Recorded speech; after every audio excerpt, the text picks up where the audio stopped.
Hello and welcome to the RT Development Podcast. I'm your host, Matt Rossignol, and I'm really excited for today's guest. Today's guest I actually just got to start to know over the last recently here in the off season, and just kind of we've been able to talk and get to know her and just talk about stuff in the baseball world and a lot of same ideas and kind of some things that we've talked about have been things that I'm really excited to go over. So today's guest is someone who's seen the game from both sides as a big leaguer and now as a coach developing the next generation. Dan Runzler pitched parts of 13 seasons in professional baseball and 5 seasons in the big leagues for 6 different organizations, was part of the 2010 World Series champion San Francisco Giants, and now has been serving as the pitching coach for the San Jose Giants for the last 4 years. He's moved through 4 levels in one season before making his MLB debut, which also never happens, and now use that experience to help young pitchers learn how to develop the right way. I'm really excited to dive into his journey, his approach, the transition from playing to and now to coaching, and also his transition from probably a more old school approach to now a new school approach, coaching in today's analytic world and the game that we're part of now. So welcome to the show, and really excited to welcome Dan Runzler. Thanks, Matt, for having me. Of course, yeah, I'm looking forward to it. Someone who played mostly in the old school era, now coaches in the new school era here. I'm excited to hear your take on it. We work with a lot of guys in different organizations, and each organization has kind of a different take on how they use it, how they go about player development. So I'm excited to just dive in a little bit how your personal approach, and we can even go a little bit into the Giants approach, but just your approach on how you've transitioned to that. But first, just kind of like your background. Take us back. How did you get to UC Riverside, and then also getting drafted from UC Riverside? Yeah, just it's been a long journey. I was also I always loved baseball. I was a 3-sport athlete: baseball, basketball, football. But hit a big growth spurt in high school. Went in at 5'6", left at 6'5". So it was a pretty big jump. But even then, I was kind of big and clunky, and I didn't even get to play varsity baseball until my senior year of high school.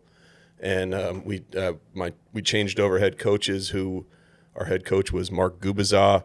He came in, who was 15 years in the big leagues, and now he's working for the Angels. He's the play-by-play guy, right? Yeah. And he's phenomenal. And he came in my senior year, and I had never played varsity, and he said, "Hey, you're 6'5" and you're left-handed," and he goes, "Yeah," and he goes, "You don't pitch?" I go, "No."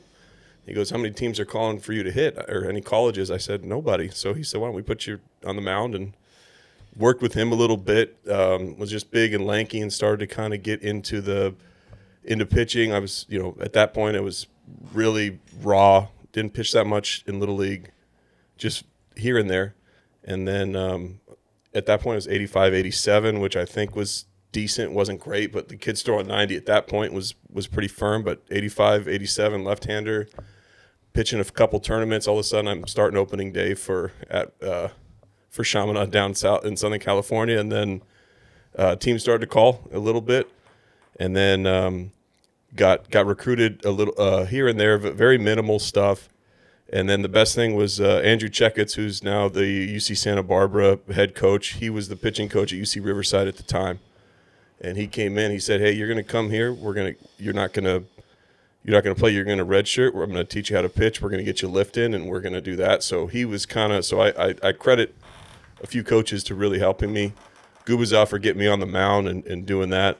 Checketts for finding me and teaching me how to pitch, how to go through everything like that. And then trying to figure out stuff. Redshirted next year only through 7 innings. They told me, "Hey, you're not we don't know if we're going to be able to carry you for 7 innings. 7 innings, like we don't know if we can have a roster spot for you. There's other guys. So you got to figure something out here." So we were trying to find different arm angles. They dropped me down all the way to the side. Now I was throwing 80 miles an hour behind right-handers back as a left-hander, so that didn't work. And then we just did this one drill in the outfield where he had me come up and hit a ground ball to me, and I just let it rip, and all of a sudden I fell into this natural 3/4 slot First bullpen I threw, I was 92 miles an hour, and they're like, "Hey, let's go ahead and try that one a little bit." That one works, huh? Yep. And then, but also, I credit him with the mechanics and lifting. It took me a while to figure it out. So it was a different route. And then I ended up getting drafted that year, turned it back down, and went back to school by the Mariners, and then became a starter for a second. Didn't really work out for me, and then finished the second half of the season in the bullpen, and we had the number one pitching staff in the country, I believe, at that point. We had 5 or 6 guys drafted off that team, including Joe Kelly ended up coming after me, Mark Zepchinski.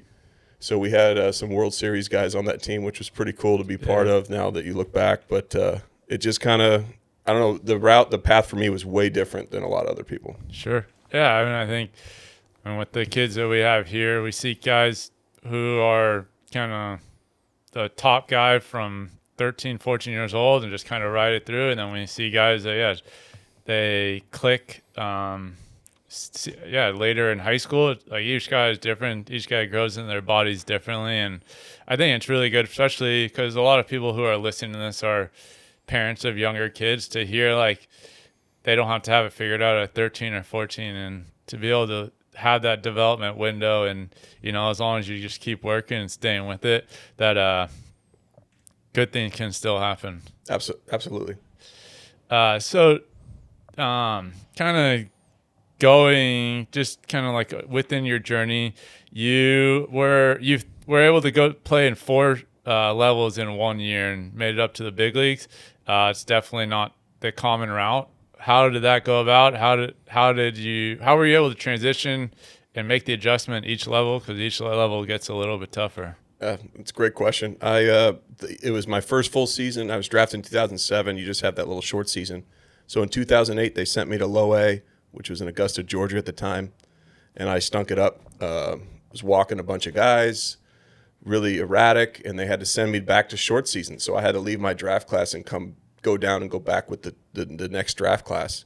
And I ended the year there, and I ended with good numbers. So I felt pretty good coming into spring training, my second full spring training, my second full season, excuse me. And all my buddies were starting in high A, and they were going to get to double A at some point that year. And I had to start in low A again back in Augusta with the newer class. And it was just kind of I loved what I was doing, but I understood because it was performance-based and I wasn't performing. And then we got a new pitching coach in low A at that time, Steve Klein, who pitched for 13 years as a left-handed reliever. So real quickly, it resonated with me. We made very minimal mechanical tweaks.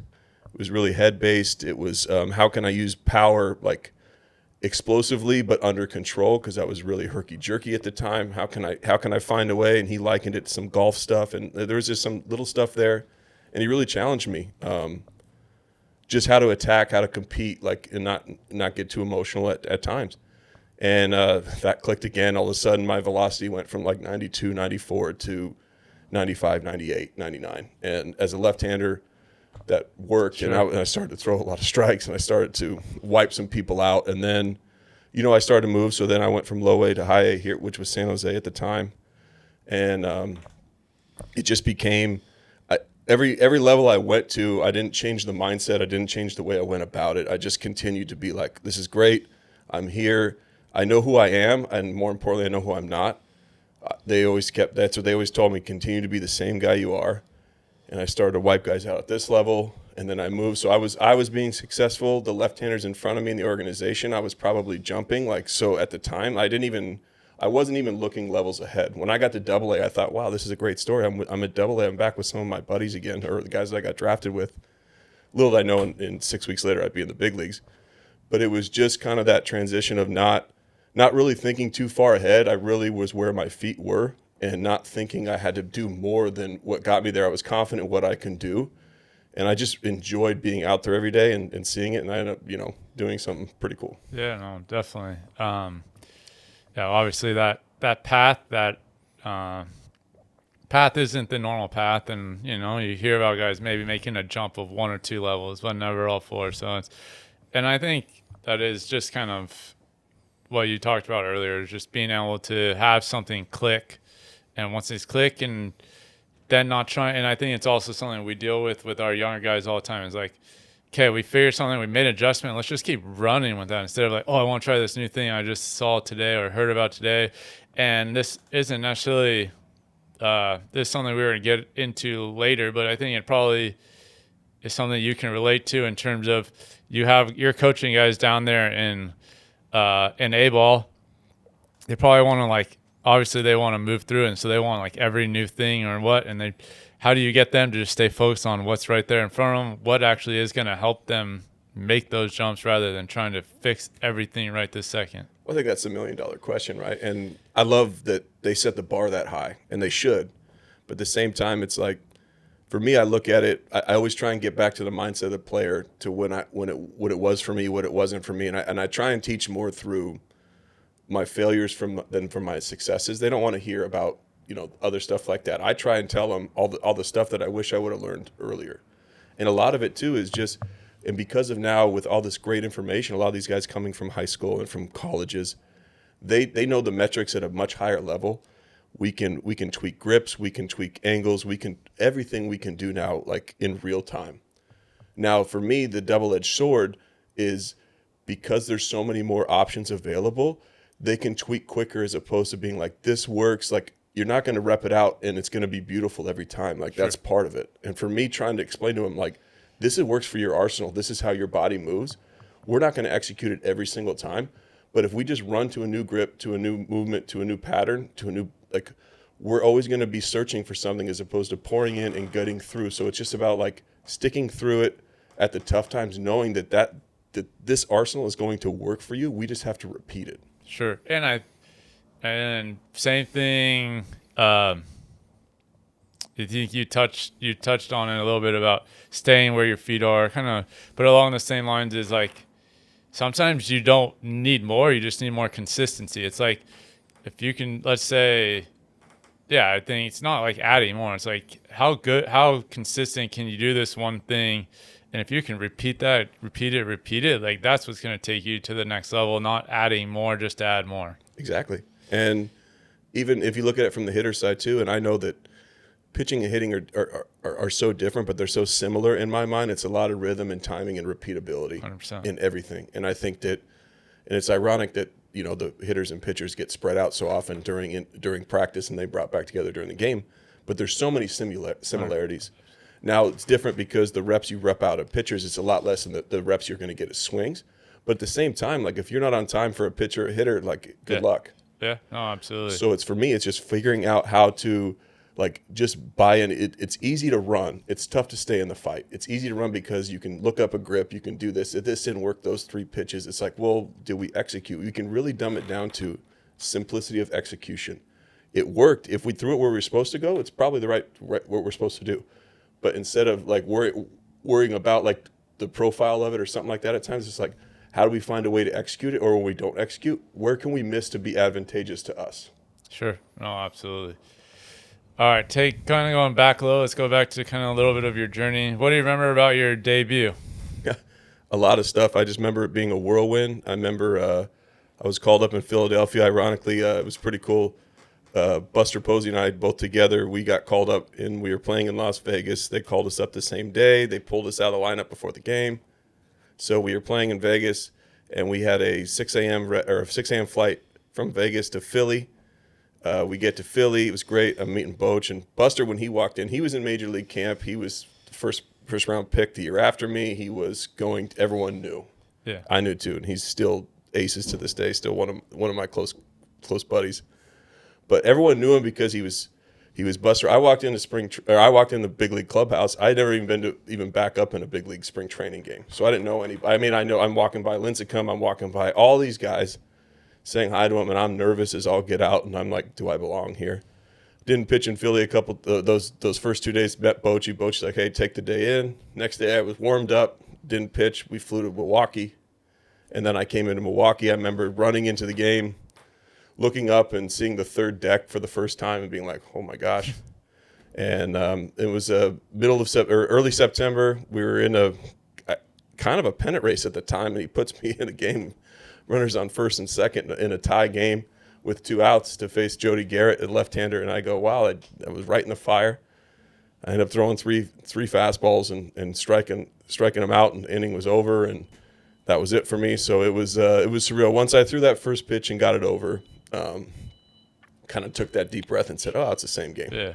But I'd be lying. All I just said is like, just I know you're coming. I know people are watching. My parents were there, and I had friends fly out to Milwaukee. I just always say like, don't let them know how nervous you are, because I think my heart was pounded out of my chest at that time.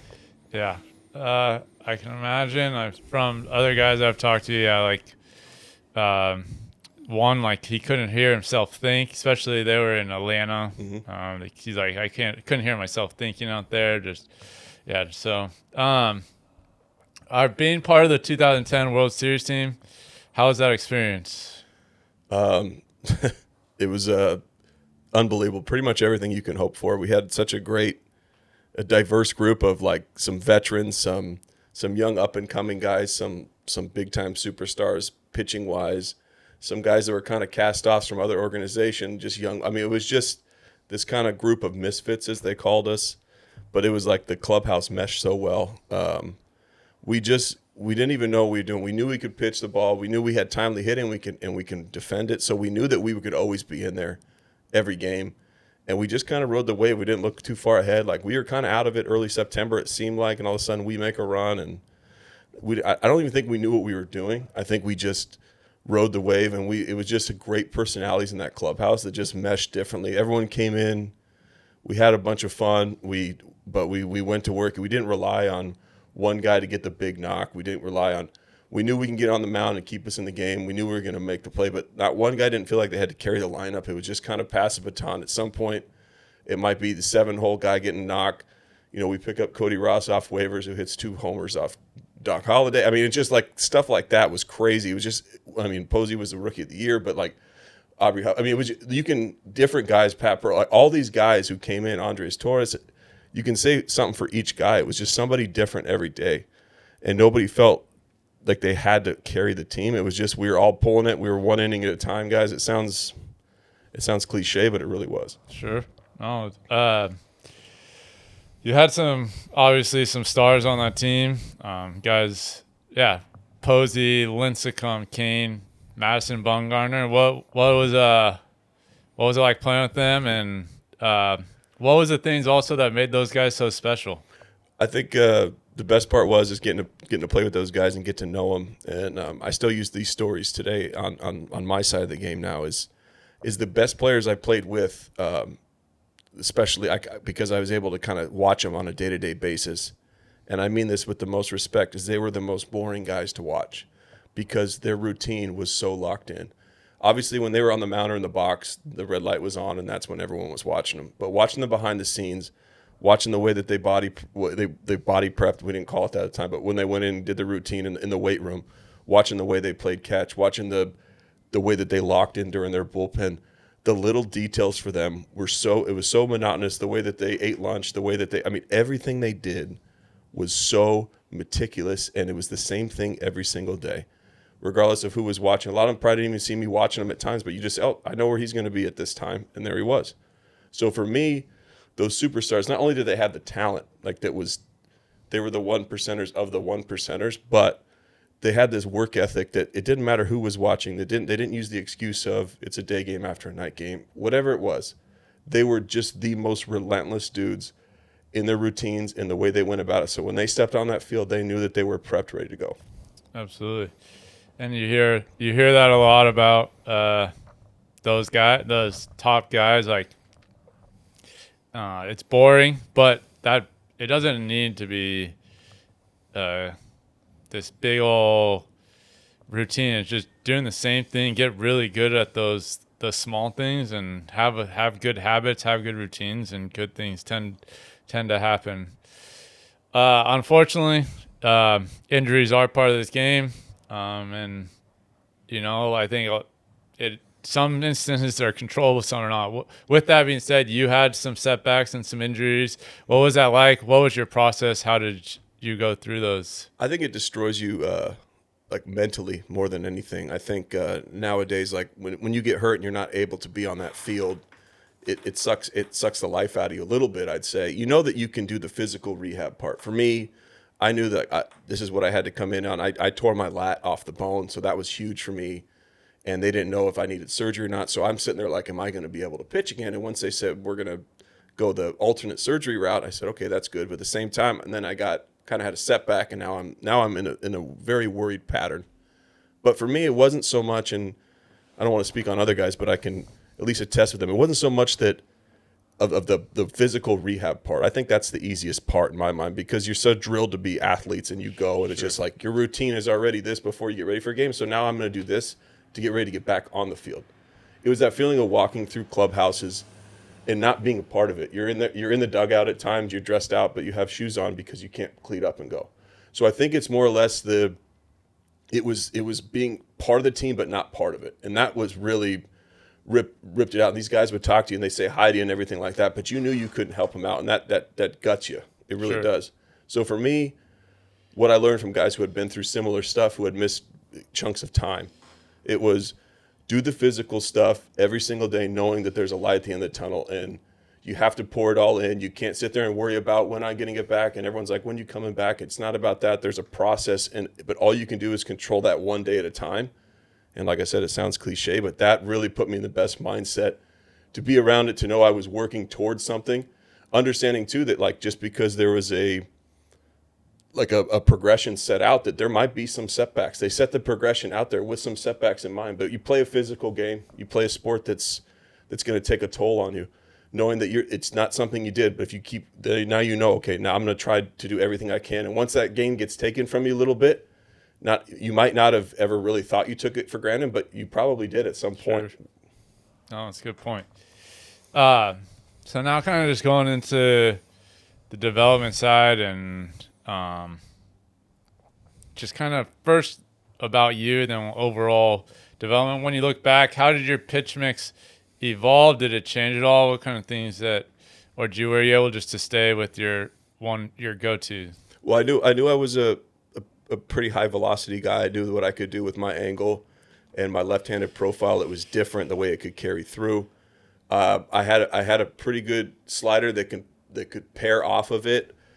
I didn't, early on in my career, I didn't take enough pride, I guess. I didn't put enough into landing it earlier. I think I relied on the fastball too much.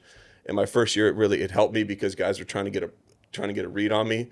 My second year in the big leagues, guys figured out, hey, you can wipe out his slider because he's not going to land it. And if he does, tip your cap. So I had to get option and go down there and figure out how to land my slider for strikes. And by doing that as well, I added a curveball later on that I knew that became a pitch I could dump to really help my fastball slider. So my fastball slider stayed with me from start to finish, but adding the curveball really helped me steal a strike for both-handed hitters, and kind of gave me a little bit more of an up-down, a little more north-south to really pair off of that. Also figuring out how important it was for me to be able to establish my fastball, because I knew that it had arm side up high and run, especially to righties. I can get you at the top, up and away.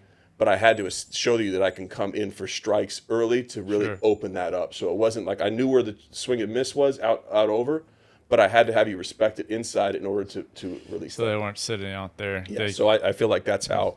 And as you get going in the game and the more you play, you pick up tendencies. At least I hope you do. Yeah, absolutely. Well, that's part of the student of the game part that you hope that these guys learn and evolve in.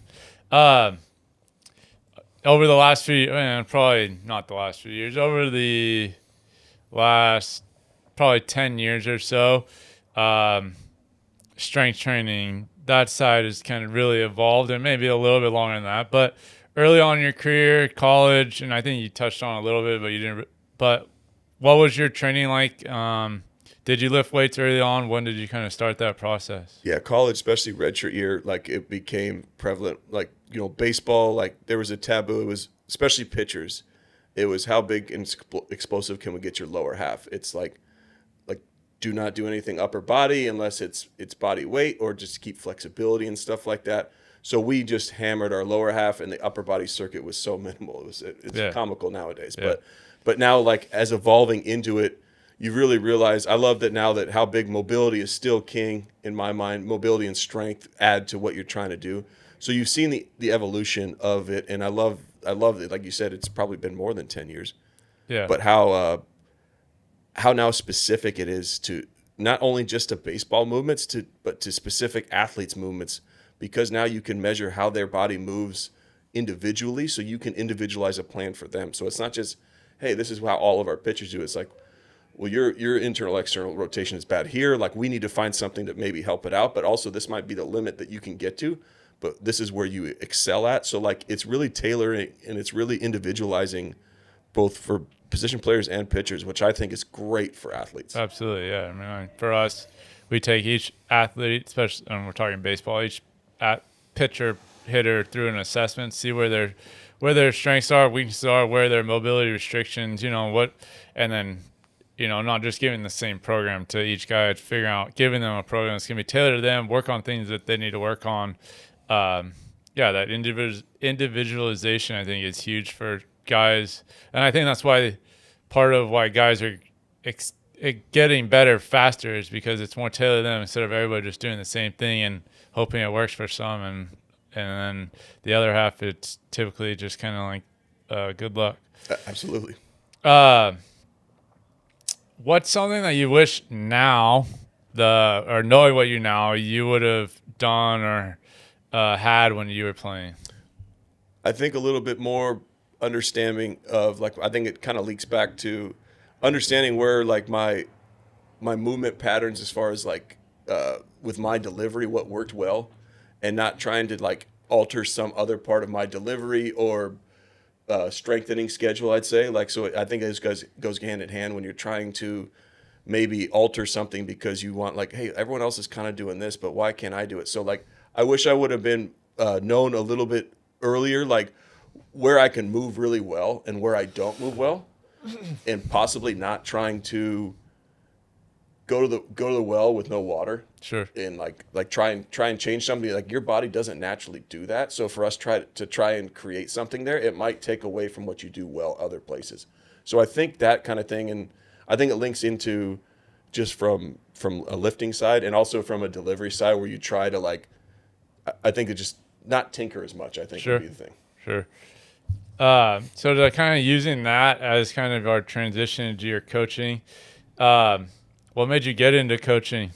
I think I always loved it, and when I was playing, I've been around baseball my whole life, and at that point too, I was probably early 30s, 32, 33, and I was in AAA with Pittsburgh at the time, which was in Indianapolis, and I ended up getting back with the Pirates that season. But we had a bunch of young pitchers in that organization at the time that were in AAA. So there was Clay Holmes, there was Tyler Glasnow, there was a lot of these younger pitchers who had kind of been up and down a little bit, and were just and at that point too, I had a little bit of time, and I had been in the game a little bit longer, and I was from a different organization, and few organizations at that point, and they would just kind of hit it off, and they started to come to me and started asking me questions, and so I started to kind of dive into the mental side of them, or ask them, like, what are you trying to do with this pitch? And so, like, I kind of started to feel that. So I started getting to the field earlier and working with those guys sometimes on some grips or some where their sights were a little bit delivery wise. And then I get myself ready to play. So at that point, and then my last couple years even, like, I just kind of, guys were just kind of flocking to me, and I enjoyed talking the game with those guys. And I knew that I was at the end. And I also knew that they were extremely talented, and I just loved, like, watching us work on something, maybe like clicking a light for them because they had one organization that told them one thing the whole time, and maybe it helped me that I had been through all this stuff. I had been in the World Series, I've been to Japan, I had been released and played an indie ball, and the next year was back in the big leagues. Like, so I had all these different routes that I could use, like, I could tell them, like, my journey and how different it was, but also all I cared about was, hey, if I can just help this dude a little bit. So I think that kind of triggered it. And then after my last year, I just kind of knew that was just kind of something I could do, is, like, pass it on. After seeing all the coaches, I've had some really good coaches, and I've had some ones that I didn't enjoy as much. But, like, what all those guys had in common was their ability to connect, their ability to relate it. And I felt like I could relate it with guys pretty quickly. And I think that kind of hit the ground running. Yeah. Oh, it's awesome. How... I guess, like, what's been the biggest adjustment from going from the field to the dugout? When you're playing, you just have to worry about getting yourself ready and going out there and competing. When you're coaching, I get anywhere from 14 to 16 guys at a time, and I'm able to, adapt I have to pick something that I want them to work on, whether it's delivery based, shape based, execution based, whatever it is. And I got 15 guys, and I feel like at times you can feel like I want to give everyone as much love and attention as I can. And some guy, you just never want anyone to feel like they're left out. So it's just kind of like making sure. And then honestly too, like living and dying, like I have an Apple Watch and I'll be sitting there on the bench watching a game, and all of a sudden my Apple Watch say your heartbeat went to 150 and you're doing nothing. Like I'm like sitting there calm, but like I'm like living and dying with these guys as they pitch. So I can't control it, but I love watching them do it. And I live and die with these guys on each pitch. So actually I had a really similar story. Playing, like I was never nervous or anxious. I had like mentally there was stuff that I definitely got in my own way. But with that being said, like coaching now and not being out there, like when I even just going and watching one of our guys, and like my heart rate's going, like not having that control is definitely something that gets the heart racing, nervous, shaking. But this past year, one of our guys, he was pitching. There was like 40 scouts there. They were coming out to see him, and I got a notification on my watch and said your heartbeat is going way too fast. It was like 160, 165, and I was just sitting there, same thing, and it was like something's wrong, and it started like buzzing at me. So, and then it kind of started to make more sense to it. But every time I was like watching these guys pitch, like my heart was racing. And so yeah, just especially that first time, like seeing those 40 scouts and like thinking like, oh man, if he doesn't perform, it's on me. And so, yeah, definitely. I know that feeling, even coaching my little guys, like just not having that control, and like, you just want them to do so well, so bad. And if not, like you just feel it for them. Well, you see all the stuff they pour into it, and you see how much they want it, and you want it for them. But I mean, it's tough, and I still and I'll be where I'm not even moving, and my hitting coach would sit there next to me, and I'll just kind of show him, and he'll just start laughing. He goes, "Man," I go, "I know, dude. I can't get away from it. I love watching them succeed so much more. It doesn't have anything to do with it's not about like me making them do it. I just love watching these guys go to try and live their dream, and I just want it so bad for them. I mean. Yours at a different level, but I understand it. Like, just I feel like it's like if they don't do well, it's my fault. Mm-hmm.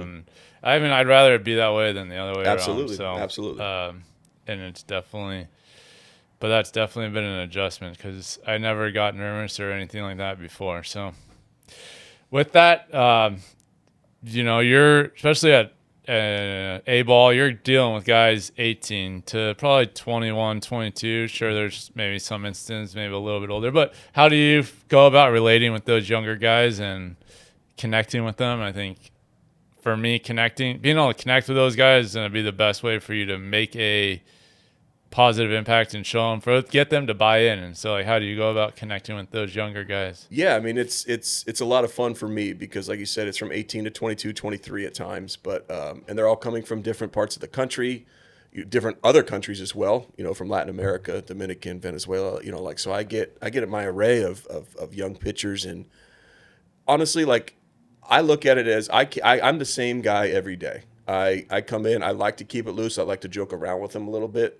So like they know who I am every day, and I might not know all the new terminology for their new lingo and stuff like that, and they like to joke when I try and rep it out with them. But for me, like when they see me being the same guy every day, when they see me being this guy that can relate with them, that can talk to them, but when it's time to work and it's time to talk about something, I'm authentic. They know who I am every day. Like regardless if they had a clunker on the mound the night before, the next thing I'm going to show up and be the same guy to them. Like I'm not going to shy away from the tough conversations.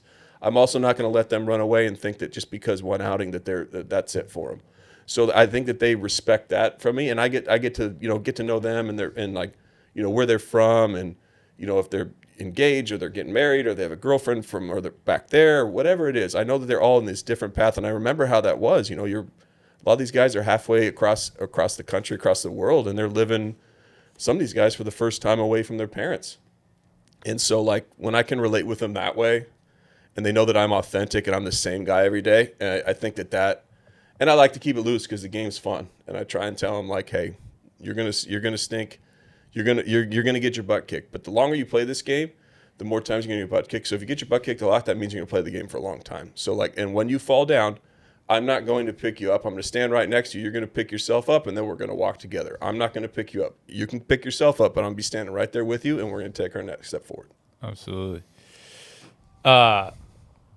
Pitching development obviously is a huge piece of today's game, and technology is everywhere. How do you go about using it, and how do you go about using it, and how does it help you as a coach, if not? And I know, just to kind of give, I know when we had talked a couple of weeks ago and we were just talking about it, I was like, technology, and I say this all the time because it's something I truly believe in, and technology gives us that feedback now, but it's not actually coaching you to make what the outcome is. And so it's making sure we understand that in order for that outcome to change or be what the outcome we wanted to read in the data, like we have to coach our guys up, help them move better, get them going the right direction. So like, yeah, how do you use it? What are your thoughts on like how the importance of it? And yeah, I think you hit the nail on the head. I think it's individual based as well. Technology, what you're willing to tell the pitcher that I'm working with. I need to know like where he is at his career right now. Like some guys I get even at 22 or at 21, like they kind of get the numbers a little bit better than some guys that are 23. Like, so like if I give them too much information, if I can do this, I can pull away from them. So for me, it's not so much, it's about using it as a crutch, as a verification of what we're trying to do. So what I like to do with these guys is make sure that when we do talk numbers, and I like to ask them when they look at the iPad or something like that, I go, what are you looking for? So I can see what they're trying to do, because they might have been told something, or they don't want to look uneducated on it, or they don't want to look stupid. I'm like, let's talk about what you're looking for your delivery, with what you do, with your shape or whatever. And this so we can see the numbers that we're looking for, but let's not throw each pitch and look back every single time. Let's use it as a verification for what we do. And once those guys kind of understand that, and I've had times where I'm like, I'm taking the iPad out from this bullpen session because we're too nervous about that. I need you to focus on competing and executing. You throw me 5 out of 7 in the location, we'll look back at the iPad. So you kind of change it a little bit for them trying to run to that. And then once they do that, once they can get there, my biggest thing I love to do too is when they throw something that lights up what we're looking for, whatever it is on the screen, I want them to, when they do it, like that's everything we're looking for. What did that feel like? So they know what that felt like coming out of the hand, what they were telling themselves internally, whatever it was. Maybe it was a small cue that they used for them internally to make them execute out externally. But what did that feel like? So when you felt that, you know that that's the result you get. So because I can't come out there with an iPad and fix your vert mid outing. I wish I could. Yeah. So how are you going to compete when this isn't there? This should be something that just says, yes, what we're doing is working. But it shouldn't be the end all be all. We should coach with it, not around it. Like it should be there. Just like, yep, this is what we do. So I want them to feel what they're trying to accomplish. No, I actually wrote a newsletter to our out this morning, and that was 100% what it was about. It was about like some players get so caught up in the technology, or just like throw a pitch, look at the screen, throw a pitch, look at the screen, and for half the time they don't even know what they're looking at. And they just see a number or two, and then they just get frustrated, and then it kind of just takes away from the rest of the session. Like, yeah, we've had guys, same thing, where we turn the screen off so they can't see it. It's there for us in the end. But, yeah, it's got to be something that is helping you move forward, not throw a pitch, get frustrated, not even understand why you're frustrated just because someone told you this wasn't what it's supposed to be, right? And I like to tell them too, like, this is great. This is showing us, this iPad, like what we're looking for. But your instant iPad is in the box. Like the hitter's going to tell you if the ball's jumping on him, like, or if he's waving at balls, like your stuff's nasty. You don't need to turn back and look at me. But now let's never get away from the fact that while this stuff is great for us, and I really think it's advanced young players. It's gotten kids that probably never had a shot, but probably might have got lost in the weeds. It's going to give them a real opportunity. Sure. I'm a firm believer in that. But I don't want it to take away from how beautiful this game is when it's just pure competition, because there might be a time where You don't have the 90, 92. Today it's 88, 89, but you're not hurting. How are you going to get outs today with the stuff you have? 100%. So you need to figure out how to get outs today with the stuff you have. I want you to have your PRs and have your nastiest stuff every day. I wish that was possible, but it's just not the reality. Yeah. So how are you going to get outs every single day with the stuff you have? Absolutely. At the end of the day, it comes down to competing once you get out there. Absolutely. That's kind of like a good point on. There are going to be days where the data is not where you want it to be. There are going to be days where, you don't have, even just having your best up. What are some, and I think where the old school side is just that competition side, learning how to compete when you don't have what your best stuff. What are some of those old school lessons that you kind of talk about with your players? I know you've kind of touched on it a little bit right there, but what are some of those things some old school lessons that you learned that you still make sure you carry into today? Well, I think it kind of actually, I use the old school stuff with the new school information when I do talk to pitchers when they are going through stuff. I say, look, your slider might be a pitch that we wipe guys out with because it is what it is. But right now, you're not landing it. So we can't go to the well and just be 2-0, 3-0 on everybody with it. So, okay, can we set the sights? Can we get fast? Can we get another pitch in the zone? Can we get hitters feeling a different way? And then just because it's not here now doesn't mean it's not going to come back later. But if we keep doing the same thing over and over and expecting a different result, it's a definition of insanity. So, but there's also pitches you have early in the game that go away from you. So, like it's that cat and mouse game. Can you be in the real time and be not get over frustrated, but see where you're executing, see where you're missing, and be like, wow, I'm really pulling the ball glove side here. Maybe I should set my sights and start it a little bit more on the black arm side or even behind the hitter's hip, anything like that. Can you make that in-game adjustment to try and land a big sweeper or something like that? Or I'm missing over here. It's like I always tell guys, like if you keep yanking something down here and then the next one you miss up, I like that because it shows me you're trying to make an adjustment. If you keep making the same pitch, if we keep calling the same pitch and you keep making the same exact execution with it in the same location, you're not even trying something different. So it's about like, can you realize what's going on right now while you're pitching? And then when you come in between innings, we'll talk. Maybe I have a small mechanical tweak. I'm not a big mechanical tweak guy mid-inning because it takes them away. A lot of guys can't handle it. But I can keep them aggressive, keep their mindset. It's like, hey, let's set the sights here. I'm a big set the sights somewhere else because right now we're kind of leaking. And maybe by that, we shore up some front side stuff. We shore up some direction, whatever it is. Yeah. But if I can set your sights somewhere different, it will help. Maybe it'll help. But we can't do a whole mechanical breakthrough. You have to go out there and get outs. Absolutely. We can do that in the midweek, the other stuff we do. So for me, it's just that's kind of the way that I go about it, trying to find out where we can you make the adjustment in the game, and can you have look in the mirror and be like, I don't stink right now, but this pitch isn't doing what I want it to do, and I keep doing the same thing. Can I start it somewhere else? Can I really look at myself in the mirror while the game is going on and try something different? Yeah. That's, it's kind of, even with the level of players that you're talking about, to hear those kind of things. I mean, with our younger guys, like, obviously they're kind of just throwing pitches to throw pitches, right? And sometimes, like, guys will miss a curveball. Right-handed pitcher behind the left, for example, be like behind the left-handed hitter over and over and over, and just like, why aren't I throwing it when I want? It's like, hey, how about you try starting at the imaginary right-handed hitter and see what happens, and then you throw a first strike. Just like that thought process there. And I think a lot of times, like, guys think they need to throw the pitch and start it where they want it to actually go versus, okay, if I want to start, I need to start it here to get it to where I want it to go, and just like thinking a little bit through the actual execution of what's going to help them get there. So, but to hear that your guys still kind of go through the same stuff, I think is You'd be good shocked. for You'd be shocked.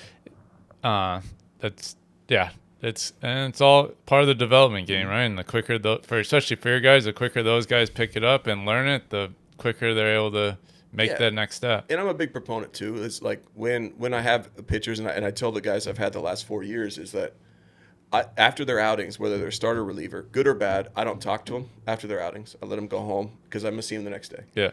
And then so they can go home and we get the data out from there because we get it in real time and everything like that. But I can also get away from they can get away from an emotional side of it. I can too. I can go over everything. I can re-look at what I saw. I can go over the video myself. They can look at what they did. And then the next day we can come back and have a conversation like, how did you feel? What did you feel yesterday? Because if I get you right off the mound, I know exactly how that feels. I'm either going to I'm the best pitcher in the world and the worst pitcher in the world. And everyone's too emotional. But when you go home, you take a nap or you take a sleep on it, you come back, you can be like, okay. And then I can be like, look, we did this really well. This is what we didn't do that well. And we can all come at it from a better conversational point when the emotions are out of it. And you can self-reflect a little bit better. And I think that can even start in the high school level. Because I know these guys want it. You know they want it. You know that they live and die on the pitch, as do you. But can we get the next day, can we come back? Or can we talk about it on the phone the next day when all the emotions are out of it? That's actually, so when I was in independent ball, I had a pitching coach who, I don't know if you remember the name, Mark Dewey. He played in the big league for a while. And besides being just like a great pitching coach, like every game, after the game, he would write a report and he would leave it in your lockers, but after you left. So the next day it came there and it was like all the positives, the negatives, things like that. But like being able to reflect and not kind of like bombard you right after the game, let you kind of go think on it, kind of relax, and then he give you the report, then you kind of talk to him after that. But I think, yeah, it wasn't hound you right after. It was like, here's the report, and it wasn't always just the negatives, also the positive things to build on. So that was something I always remember, and I thought it was helpful, and I still think back on that, and I think definitely something, like you said, not just hammering them right there, like just let them breathe for a second. Because I'm emotional too with it, and not that I would go yell them and try and eat their lunch or anything, but I want to come back when I can really like, okay, was I seeing it the way I thought I saw it, and all the other stuff. But also too, I'm never going to be a guy who comes up there, and I always tell these guys the one thing that a lot of people here, a lot of athletes here, especially from coaches, whether it's at the high school level or then college and then pro, is that it's always like or even on TV now, a lot of the analysts, sometimes you see them like, oh, you can't throw that pitch. I will never forget how hard this game is. You know how many times I sit up there? I know exactly what it feels. I'm never going to get on you because you didn't execute a pitch. I know how that feels more than anybody. So for me to sit there and be like, how do you make that pitch there? It would be different. So or it would be just, it wouldn't be right in my mind, because I remember that the guys who leave the game gets so slowed down and so easy when you're gone. It's so easy when you leave. But I'll never forget how hard it is to sit out there and try and execute a pitch. I know you didn't want it. But when we break it all down, we can break down some mechanics. We can do a little bit here and there.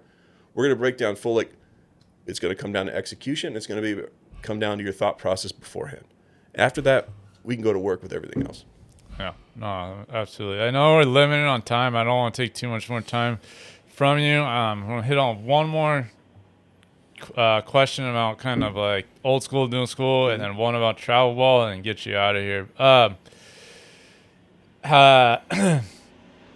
From the old school to new school piece, I think for me, old school, I think there's a lot. I think where the biggest issue with baseball right now is either you're on one side or the other. It's not, and there's few people that do meet in the middle, and I feel like those are the ones having the most success. And I think both sides should be more open-minded, not just like, this is how I did it, that's how we're going to stay with it, or the computer says this, so that's what we're going to go on. Like, there's both sides. How do you blend the two? And I know you talked on a little bit, how do you think, how do you blend? I guess the best answer, or the best way to say it, is just how do you blend the two, and how do you think we can do better of using both? I think you hit it perfectly. I think that analytics are here and they're not going anywhere. For guys that are completely old school and won't want to use it or think that doesn't have any place, I think it's one track minded. I also think on the other side, all the guys who are analytical and who have never played, to think that we just do it on paper and this is the best thing. I think that's one sided minded too. I think it's you look at it kind of in the extremes of the extreme old school and the extreme new school, and you kind of take those people out of it. I think that generally everybody wants to come together. I know I do, because analytics has done amazing things for me to help me dissect a delivery, do something so much quicker that would take me weeks, months, if not a half a season to find something. Sure. And I think it's done nothing but be great for me. So for me, it's just, I think that both sides need each other more than they think they do. It should be an ego check at the door, because I would hope at the same time, whether you run a facility and you're pure analytics, or whether you're a pure old school guy who's just a baseball junkie and just loves to coach kids, isn't the same goal to have the kid be successful? Absolutely. So in my mind, I'm like, how in the world can we not get together and do that? And I think it's more the people screaming on social media that are the more outliers. I really do think that it is starting to swing back. I also think too, I think both sides need to be more open-minded. Just because I play doesn't mean you can't help me out and tell me exactly, like, you can see it from a different angle. And if I don't listen to that, you can make me see it from a side I never saw before. Sure. And if I think that, just because I played and you didn't, then I look like then that could take away from me helping the kid I'm trying to, and that does nothing but the exact opposite of the reason I'm on this side of the game. Absolutely. Oh, that's good. And I think, and we see it all the time, especially now, is like, and you probably played for, and I grew up in LA. I'm a big Dodger fan. But you probably played for one of the, if not the best manager who had a feel for the game. Sure, like all this stuff, and I think there is something to be said still for that feel of like knowing. And this is a simple example, but like the Blake Snell example, just because it's the third time through the lineup, we have to take him out. Like I think some of that stuff, like understanding, having that feel, that's the one thing that should never be taken out, and I think sometimes does with the new school side is like. And you probably, like I said, probably played for one of the who Bochy had probably the best feel for understanding situations better than anyone. And he had to do it like at a real tough time when you think about when the pitcher was still hitting. So there was double switches and everything else, but in the way he ran a bullpen. But I was fortunate enough too when I came up with San Fran and when it was AT&T at the time, now Oracle, but our bullpen was on the field, so I was in the dugout. So that's right, where we sat. So, like, I could sit there and sit in the first few innings, I'd sit up top before I went underneath. We had this little bullpen area, but before you had to run down the field and warm up. But I could see Boch talking to Ron Wotus, our bench coach, to Tim Flannery, to Brigetti, our pitching coach, to, like in the third inning, talking about matchups that were coming in the sixth. So, and he had all this stuff, too. And so I think that the biggest schism, I believe, is that just because we didn't have all the data, that there wasn't analytics being used. It was just used differently. There was matchups being ready. There was games were scripted. There was double switches. There was this guy off the bench. So that was all in the game before. Was it to the extent it is now? Absolutely not. But to think that those guys weren't using quote-unquote analytics to run a bullpen for matchups, for double switches, for everything like that. But I also got to see Bochy see the game cerebrally differently. And he could go off of, okay, it says right now this is probably what, or maybe I would go here. But I'm watching this guy compete right now, and if I go here, this lineup, when I take him out, it's going to be pumped that we're facing because this guy's just been dominating. Same thing with what happened with Snell in Tampa Bay. But then you saw him kind of right the shit where they let him go 8 in Milwaukee earlier, like they probably would have pulled him earlier. So 100%. I think there's something to be said for that. While you do script the game, while there is matchups that work, human beings are playing it, and it's real time. And you got to see, like now, if you're giving up a bunch of line drives right at people and you get announced, but that's all it comes with, like just knowing the game, knowing the guys you have, and knowing the people around you. Absolutely. All right, last question. Says then two to three quick rapid fire, and this one can be short. And we have travel ball teams, and it's mostly my kids' team. Like we're not like here just having. We don't have 4 or 5 teams or whatnot. It's more just like my goal is to help kids develop our. And obviously the travel ball world has gone crazy, and it's a huge piece of now. Like, what just any advice for coaches and parents in the travel ball space? I think it's a slippery slope. I believe too, especially in the state of California. When you're in California, Arizona, Texas, Florida, you could play year round.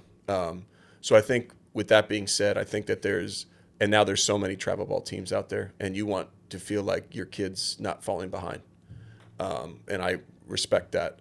The same time, like burning them out for 12 straight months, I feel like would be not beneficial to them or their bodies, or maybe it makes them lose that passion that they have.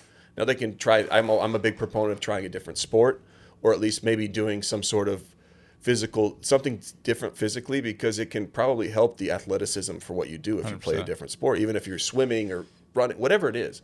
But and then you get to learn to play for a different team or something different, and it creates that fire to come back again. I'm just weary of, and I met a lot of travel ball coaches even in my short time living up in this area, is I've always asked questions like, are they doing it for the kid's health? If the kid if the kid they have in their travel ball team is also playing in a rec league, like, well, he can pitch 75 here and 65 here, and they have one day off.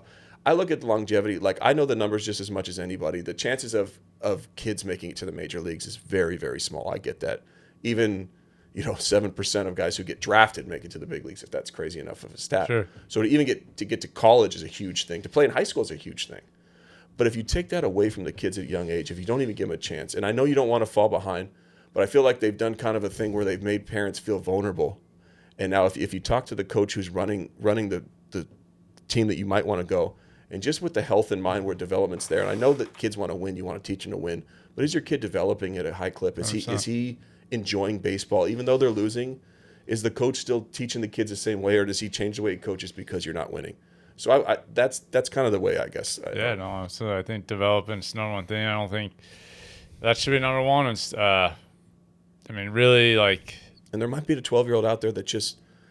He's advanced as far as physically, so he's going to be the best 100%. Kid on the team. But that doesn't. I've seen a lot of kids that were 12 that when we saw them at 14, they were not the big kid anymore. Or they were the same. Exactly. 100%. So so to not get so nervous that your kid's not growing or not physically talented enough at 12, like life goes on. Let the kid, as long as he loves the game and he wants to be out there and he's getting better, that should be all that matters. 100%. Yeah, we could do a whole podcast on this, but I know. When I get you out of here. For pitchers listening, what's one piece of advice you would give them on how to approach their off season? Every day counts. Every single day counts. I would say that because like hitters can get in the cages and take 100 hacks a day. Their hands might be sore and stuff like that. You can't get on the mound every single day. Your arm's not going to make it. So what you do in the shadows shows up in the light. For me, the way you play catch, I'm a big proponent of that. Like, I know guys that like to kind of, screw around and drop arm angles. You don't get that many reps throwing the baseball. So if you don't lock in from the way you play catch, and then when you do get your chance to get on the mound, and we have to waste 12 pitches, I have to get you back to throwing the way you do because you're not really locking into your body movements the way you move. So your delivery's synced up from the moment we get there. So for me, it's just every day counts. And figuring out also, too, not looking at the guy next to me and being like, well, this guy's throwing harder than me right now. Stay the course, but take pride in the way you play catch. Absolutely, yeah. I think guys should have more pride in how they play catch. Make sure, regardless of what it is, every day has a purpose, and every throw has a purpose. And I think knowing your high intensity, knowing your high output days, knowing the recovery days, keep your arm moving though. I'm a big proponent is after a bullpen or big arm thing, hopefully that you at least get out there and move the arm over easy for 20, 30 throws. I think I don't like shutting it down the day after you throw. No, I agree. I'm not. Yeah. It probably was not what you were supposed to do, but the next day after I threw, I liked the long toss. Just felt like it opened up my arm, and it's not what I give our guys, but that's definitely. So I never liked to take the day off because I always felt like it got worse, especially the next day after that. Yeah. All right, last few questions. Hopefully, one word answer. Toughest hitter you faced? Oh, I had Pujols when he was with St. Louis, like MVP Pujols. That was tough. The big boys for me, to be honest with you, sorry to be too, I don't want to go too, but the big boys for me, the guys I knew that could thump, like I had some power too, so I could play like a cat and mouse thump. It was those scrappy hitters. Yeah. David Eckstein gave me the most fits, like this little dude in the box that would just foul stuff off on purpose. And it just pissed me off to no end. So the little guys that would just take a ball off or they'd foul a ball off and they'd make me throw 8 or 9 pitches, those are the ones, the big boys. But Pujols was a presence. Matt Kemp, Dodgers was a presence. Those I remember those guys specifically a lot. I faced Adrian Gonzalez and Todd Helton quite a bit too. And it always felt like a battle every time. Sure. But it was like, okay, like I know that if I miss, these guys can thump it, but I know I can get one by them. So that was the fun. But those little scrappy dudes, oof. Yeah. No. Yeah, that makes sense. Favorite ballpark to pitch in? Well, I have to say AT&T or Oracle now because it is the most beautiful. But, if I was away from that, if I take my bias out of it, I have 2 different ones. Like you said, growing up. I grew up in L.A. too. I was a Dodger fan. So, as a kid, obviously, as I get drafted, I'm no longer. No Dodgers, no ever. Don't worry, everybody. I don't root for the Dodgers. It's been a long, long time. But pitching in that stadium, knowing and looking around, being like, I've been to 100 games here throughout my life. That was pretty cool. And then PNC Park in Pittsburgh. It's a good one. Favorite moment of the 2010 team or season? It'd have to be after we won in Texas. We sprayed champagne. All the interviews were done, and we were showering up. We ended up deciding to fly back to San Fran that night. We ended up getting in like 4 o'clock, 5 o'clock in the morning, and the media had left. Everyone's out of there. We're putting on our suits again to get on the plane and go home. Like we're just like in awe of what we just accomplished. But there was a moment that I'll never forget, where we sat there, the 25 of us in that room, and we're just kind of putting our stuff on, and we're grabbing our bags to get on the flight, and we all just kind of looked at each other, just sitting around at the room, and no one said a word, from the oldest guys to, and we just kind of, there was just this call, like we just did it. Like, so I get goosebumps even talking about it now. Like, it was just looking at each other. No one had to say anything, but I'm looking at Juan Uribe and like all these other guys, and no one said a word, but we just kind of looked at each other and kind of nodded our heads, and then we walked out. That's awesome. Most memorable coaching moment so far?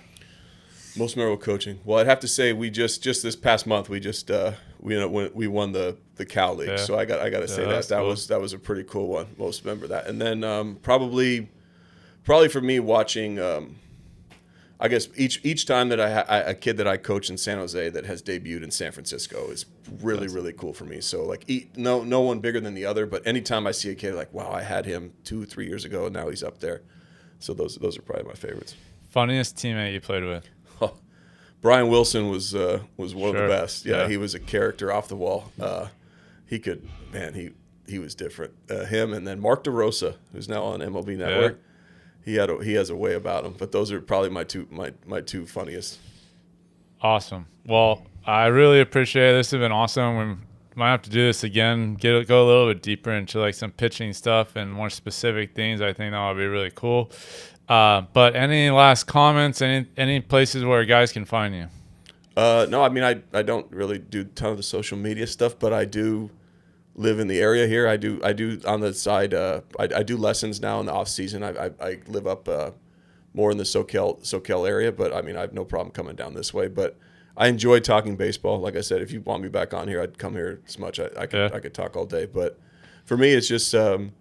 I love talking baseball. I love watching kids develop. I love the new generation. I feel like I owe it to the game that gave so much to me to watch the new generation, like really. And I think that this is going to be the best generation. I really feel like this is a much more talented generation than when I was coming up, and I'm happy to be a part of it. Awesome. Well, that's great. Yeah, I look forward to doing the next one. For myself, you can find us at rossistraining.com. You can find us on Rossy's Training on Instagram. And I look forward to the next show. Thanks for watching.